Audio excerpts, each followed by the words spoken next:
Penal code সেকশনে যে মামলাটা, আমাদের এই বাদী নিয়ে আজকে মোহনা পরবর্তীতে আমাদের বিরুদ্ধে আরেকটি মামলা, মানে মামুনের বিরুদ্ধে আরেকটি মামলা দায়ের করেছে পেনাল কোড সেকশন 309 আত্মহত্যা প্ররোচনা। এই মামলাটা গতকালকে শুনানি ছিল। আমি বলেছিলাম বিজ্ঞ আদালতে যে এই সেকশনের অধীনে আমাকে কিভাবে ইনক্লুড করা যায়। তো আমি বিষয়টা এভাবে বলছিলাম, ধারাটার বর্ণনাটা, যে এই সেকশনে বলা আছে যদি আমি মানে ভিকটিম গলায় ফাঁস দিতে গিয়ে ফাঁস অবস্থায় কেউ আমাকে উদ্ধার করতো, তাহলে আমার বিরুদ্ধে এই সেকশনটা লাইভ হতো।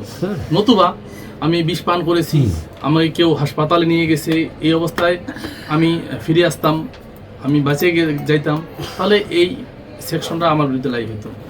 এর কোনোটাই আপনারা নিঃসন্দেহে আপনারাও জানেন যে এর কোনোটাই কিন্তু আমাদের বিরুদ্ধে হয়নি। তাহলে এই সেকশনটা আমার বিরুদ্ধে লাইভ হলো কীভাবে?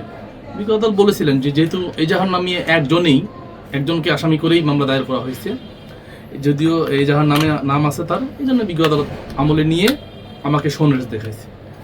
তো বিষয়টা ছিল এইভাবে যে মামুন এক সময় খুব বেশি ইমোশনাল হয়ে গিয়ে তার বিয়ের শাড়ি দিয়ে, তার ওয়াইফের পরনের শাড়ি, বিয়ের যে শাড়িটা ছিল, এটা দিয়ে সে সিনক্রেট করছে, একটা আসলেই সিনক্রেট করেছে। কেন করেছে তার ব্যাখ্যাটা ছিল এইভাবে, সে তো মোহনাকে এখন অনেক বেশি ভালোবাসে। মোহনা এমনও দিন গেছে যে সপ্তাহে 2-3 দিন কোনো কারণ ছাড়া কাউকে কিছু না বলে ঘর থেকে বাইরে চলে যেত, তার নিজের ইচ্ছা মতো যাইতো, নিজের ইচ্ছা মতো আসতো। ওই দিন যে মামলার ফ্যাক্ট ইন ইস্যু, ওই দিন যে ঘটনা দেখিয়ে যে মামলাটা আজকে 11 বয়ে হয়েছে, ওই দিনও ছিল না মোহনার বাসায়। সে চাইছিল তার প্রিয় মানুষ তার পাশে থাক, তার বাসায় থাক। সে এই জন্যই বেশি ইমোশনাল হয়ে গিয়ে এই ঘটনাটা ঘটিয়েছে। তার উদ্দেশ্য তো আসলে ছিল তার প্রাণের মানুষ, তার প্রিয় মানুষ, তার সহধর্মিনী তার কাছে আসবে।